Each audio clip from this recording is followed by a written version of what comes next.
Corporate connection में हमारे साथ जो कंपनी है उसके शेयर की रफ्तार ने चौंकाया है। पिछले कुछ दिनों में अगर हम पिछले 5 दिन की बात करें तो ये शेयर करीब 35% चला है। एजीएस ट्रांजेक्ट टेक्नोलॉजी, जी हाँ, बाजार में तो पैसे आपके बन रहे हैं, लेकिन ये कंपनी जो है इसका काम ही पैसे से जुड़ा है। कैश मैनेजमेंट और एटीएम सर्विस वाली ये कंपनी है और साथ ही कंपनी पेट्रोल पंप जैसे आउटलेट्स पर पीओएस यानी कि पॉइंट ऑफ सेल टर्मिनल भी लगाती है।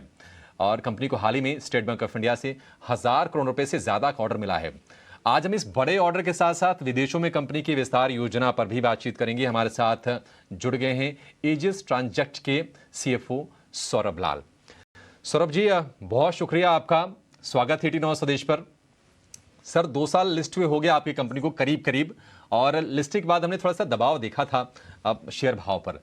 निश्चित तौर पर अगर इस तरह से शेयर का प्रदर्शन होता है तो आपके निवेशक भी खुश होते हैं। सौरभ जी, ऐसा क्या कर रहे हैं आप? मतलब कि अमेजिंग रफ्तार, बाजार की चाल चाहे जो भी हो, तो क्या ऑर्डर बुक आपकी इतनी ज्यादा हो गई है, इतनी हेल्दी हो गई है जिससे पुश मिला? जरा उसके बारे में जानकारी देंगे आप? अभिषेक जी, शुक्रिया अभिषेक जी। अगर आप ऑर्डर बुक की बात करें, जैसे आपने बोला, हमारा बिजनेस ही एटीएम मैनेजमेंट करने का है। उस एटीएम मैनेजमेंट का जो हमारा बिजनेस मॉडल है, उसमें सबसे बड़ा बिजनेस मॉडल, इसको हम पेमेंट सोल्यूशन सेगमेंट बोलते हैं इंटरनली, जिसमें हम बैंक के बिहाफ पे सारे एटीएम मैनेज करते हैं और उनके एटीएम पे कैश मैनेजमेंट भी करते हैं।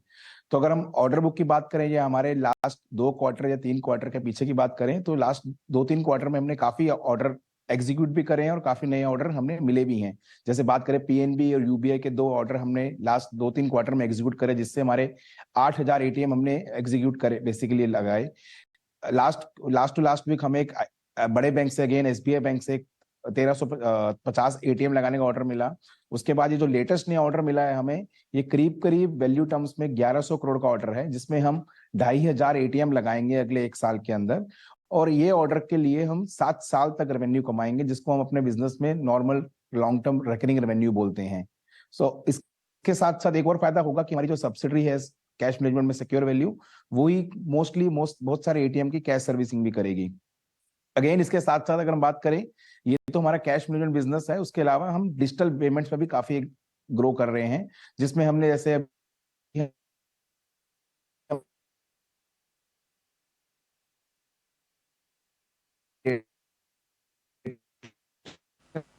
सौरभ जी से संपर्क नहीं हो पा रहा है, उनसे संपर्क टूट रहा है, फिर से संपर्क साधने की कोशिश करेंगे। लेकिन निश्चित तौर पर एसबीआई से जो ऑर्डर मिला है वो काफ़ी बड़ा है, 1100 करोड़ रुपए का ऑर्डर। और ये शेयर हमने देखा है कि मार्च तक 50 रुपए के आसपास आ गया था या उसके भी नीचे, और वहां से रिकवर करके अब ये 93 रुपए के आसपास ट्रेड कर रहा है।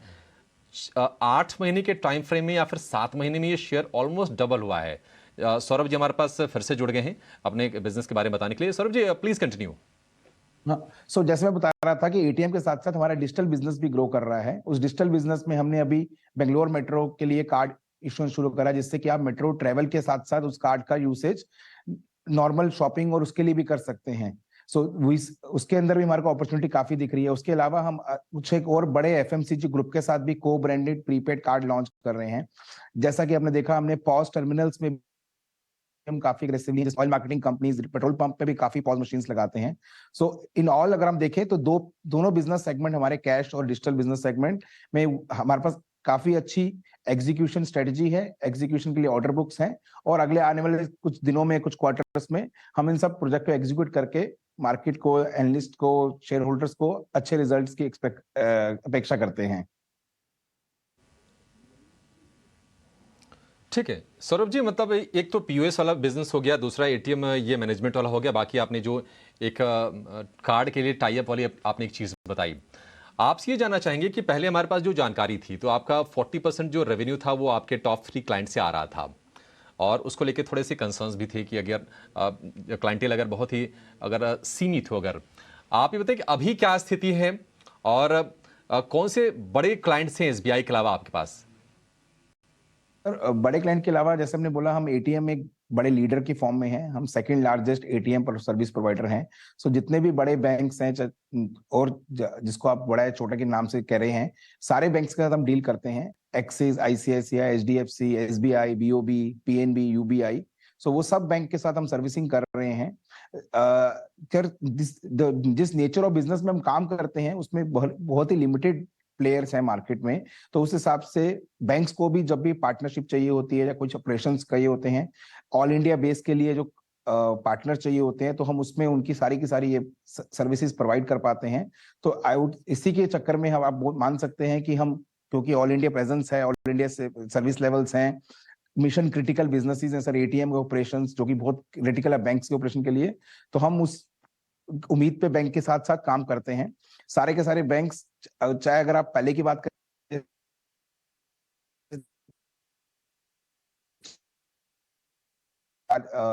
3 या 4 बैंक्स हमारा से ऐड करा है, बड़े नाम बड़े पैमाने पे। अब पीएनबी को ऐड करा हमने अपने पोर्टफोलियो में, यूबीआई को हमने अपने पोर्टफोलियो में ऐड करा।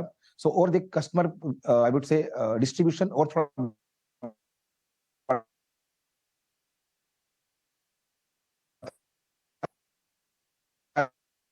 सौरभ जी से फिर से हमारा संपर्क टूट गया है, एक बार फिर से इनसे जी सर, अगर आप सुन पा रहे हैं तो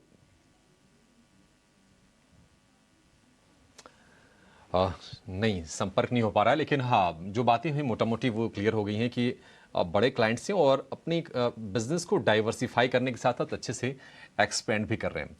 सौरभ जी हमारे साथ फिर से जुड़ गए हैं, कुछ दिक्कत है कनेक्शन होने में, लेकिन सौरभ जी आप जरा ये बताइए, एक ना थोड़ा सा बिजनेस से थोड़ा सा हटके सवाल है। हमने देखा है कि जो एटीएम मशीन्स होती हैं उसके बाहर आपकी गाड़ियां खड़ी होती हैं, कैश मैनेजमेंट का आपका काम है ही, तो सिक्योरिटी कितना बड़ा मसला होता है, और दूसरी चीज़, क्या जो सिक्योरिटी जो पर्सनल्स होते हैं आप उनको आउटसोर्स करते हैं, और किस तरह से ये पूरा मैनेजमेंट होता है ये? सर जैसे आपने सही बोला कि एटीएम मैनेजमेंट के बाहर जो कैश मैनेजमेंट गाड़ियां होती हैं वो वाला बिजनेस भी हमारा है। उसके लिए जो सिक्योरिटी की गाइडलाइंस हैं वो रेगुलेटर्स ने और मिनिस्ट्री ने डिफाइन करी हुई हैं। उस गाइडलाइंस के अकॉर्डिंग जो भी एजेंसीज ऑथराइज्ड हैं वही एजेंसी सिक्योरिटी गार्ड्स वगैरह सप्लाई कर सकती हैं। तो हम भी उन्हीं सब कंपनी से सर्विसेज लेते हैं और उस गार्ड सिक्योरिटी गार्ड्स वगैरह को उस गाड़ी के साथ हमेशा भेजते हैं। उसके अंदर कुछ गाइडलाइंस के हिसाब से कुछ एक क्रूज होते हैं जो कि जैसे आपने बोला सिक्योरिटी क्रूज होते हैं, कुछ एक क्रू होते हैं जो कस्टोडियन होते हैं, जो कैश को डालते और निकालने का काम करते हैं, काउंटिंग काम करते हैं, और कुछ एक क्रू जो होता है इसको हम ड्राइवर बोलते हैं जो गाड़ी को ड्राइव करता है। तो सारे कुल मिला के पूरा क्रू जाता है गाड़ी के साथ जो करने के लिए, और सिक्योरिटी वगैरह के लिए ऐसे बोला जो भी गाइडलाइंस रेगुलेटरी गाइडलाइंस हैं with respect to securities other other other features of ATMs और गाड़ी है, वो सब फीचर्स के मध्य रखते हुए एजेंसीज की सर्विसेज ली जाती हैं। ठीक है सौरभ जी, बड़ा अच्छा लगा आपसे बातचीत करके। थोड़ी थोड़ी सी व्यवधान आ रहे थे नेटवर्क के चलते, लेकिन बहुत शुक्रिया आज आपका समय देने के लिए, और विस्तार से अपने कारोबार पर और आगे के आउटलुक पर और अपने क्लाइंटेल पर हमसे बातचीत करने के लिए। एक छोटा सा ट्रांजैक्ट के मैनेजमेंट से बातचीत कर रहे थे और उनके बिजनेस को समझ रहे थे।